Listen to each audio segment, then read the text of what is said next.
If you have an average income, I'm breaking down the ideal order of investing your hard-earned money. Let's jump right into it. If you don't invest your money here first, everything else in this video will be pointless. We all know that life happens and unexpected things come up. Heck, even last month, my wife's car had a breakdown and it cost us over $2,000. That's why you always need to invest your money into a small emergency fund to start off. For some people, a small emergency fund could just be enough to pay all your deductibles on your insurance plans. Or it could be even smaller, like $1,000. Either way, most Americans can't even cover a $1,000 emergency without using a credit card to pay for it. And you might be wondering, JC, shouldn't we have more money saved up than just a couple $1,000s? That is true. We'll talk about that later, but for now, a small emergency fund will give you a quick win, so now you're motivated to put your money into place number 2. People hate thinking about investing their money in this place, but there is no way you can truly build wealth if you ignore it. You could be earning 10% interest in the stock market every year, but that means nothing if you're losing money at a rate of 23% caused by a credit card debt. Yes, that's the average interest rate nowadays. That is like trying to fill a bucket with water while there's a giant hole at the bottom. So yes, the second place you need to put your money is towards paying off consumer debt. This is typically any debt that is of a higher interest rate, which for me is over 5%. So credit cards, car loans, and even student loans are what most people need to focus on paying off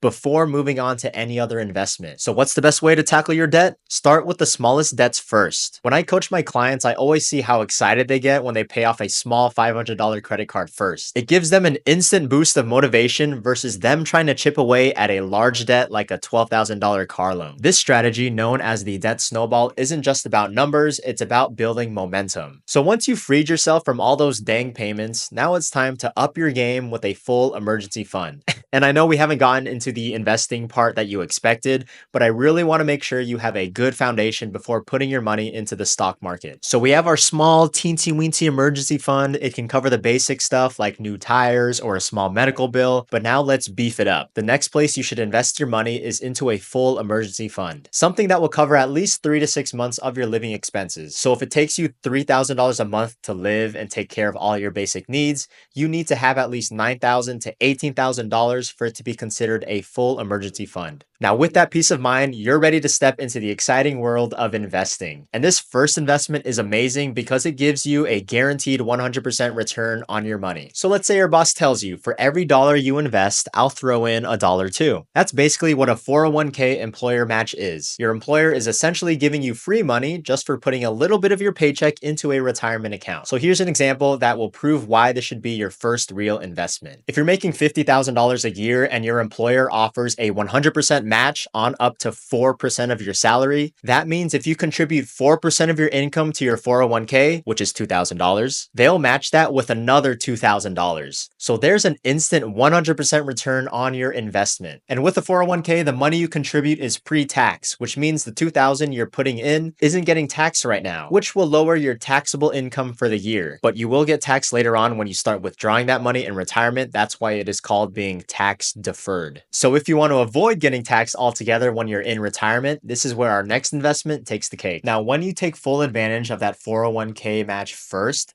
then we can move on to the next best option for long-term investing. This place will allow you to keep 100% of your retirement growth and savings, which is huge because taxes can be a big hit once all that compound interest has taken place and you have over $1 million sitting in your retirement account. That is why it's a beautiful thing to invest into a Roth IRA. Here's how it works. With a Roth IRA, you contribute after-tax income. So yes, you pay taxes on that money now, but the payoff later is huge. By the time you retire, all your withdrawals include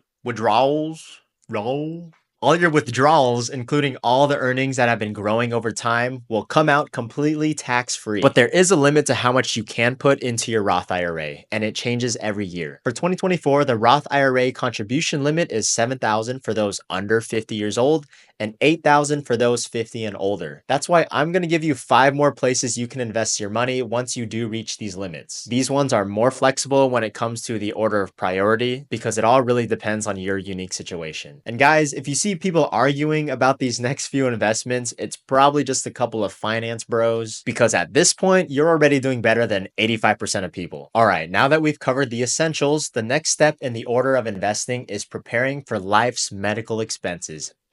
So fun. But this next investment account is like the Swiss Army knife of finances because it literally does everything. But keep in mind, it only applies to you if you have a high deductible health plan. This investment account is called the HSA or Health Savings Account. Not only does it help you cover those inevitable medical bills, but it also has a triple tax advantage. I sound smart saying that, but it basically means it helps you pay less taxes in 3 different ways. Here's how it works. First, you have tax deductible contributions, meaning every dollar you put into your HSA lowers your taxable income, meaning you're saving on taxes this year when you contribute. Second, there is tax deferred growth, meaning the money you put in can grow over time and you won't have to pay taxes on those earnings year after year, just like a 401k again. And third, you have tax-free withdrawals. So when you are ready, withdrawals, man, that word.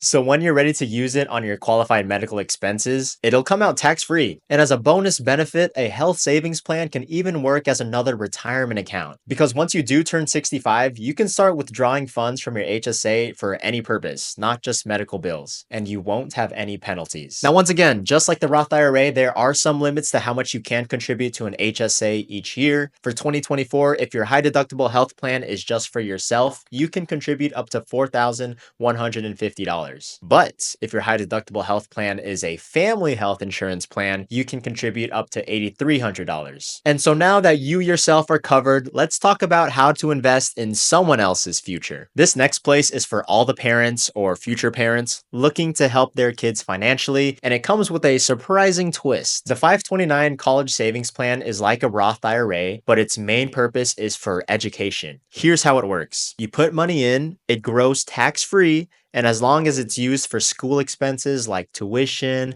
books, or housing, none of those gains are taxed. So essentially, every dollar of growth is theirs to keep tax-free as long as it's spent on education. But here's why I like the 529. It is super versatile. So let's say your kid doesn't need the funds for school. Maybe they're a hustler, they got a scholarship, or they just worked their way through college. Those extra dollars in your 529 savings plan can still be used for other big milestones in their life. They can dip into it for their first home, for a down payment, for a business venture, or for their first emergency fund. Sure, you'll get taxed on the growth since it wasn't used for education, but they're still keeping a whole lot of that moolah. That means money. And now that you've set up your offspring for success, let's turn our focus back on ourselves so you can really supercharge your investments. If you thought getting that 401k match a few minutes ago was good, maxing out the 401k is the next big brain move. And here's why. Every dollar you contribute to your 401k isn't just an investment in your future, it is also a tax break for you right now. By putting more money into your 401k, you're lowering your taxable income for the year, which can mean paying less in taxes while stashing more money away for retirement. Maxing out your 401k is also one of the simplest ways to get more of your money into the markets.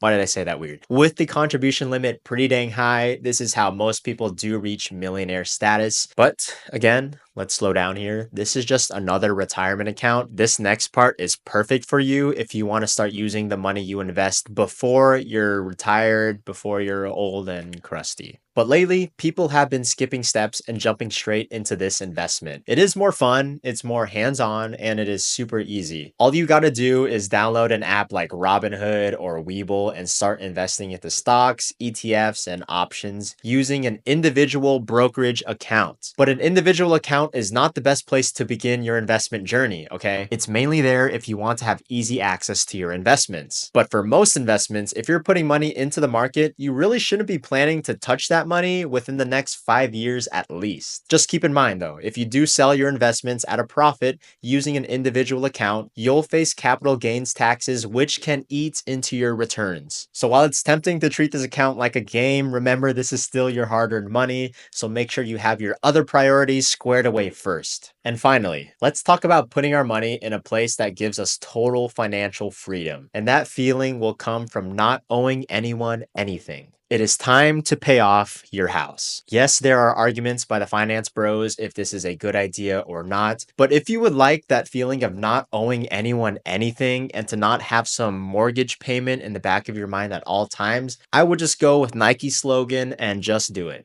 Just do it! But if you just want to have more money to invest, you need to make sure you're not losing money to the common traps that target the middle class. That is why you should click this video to make sure you're not falling for any of these middle class money traps, and I will see you guys over there.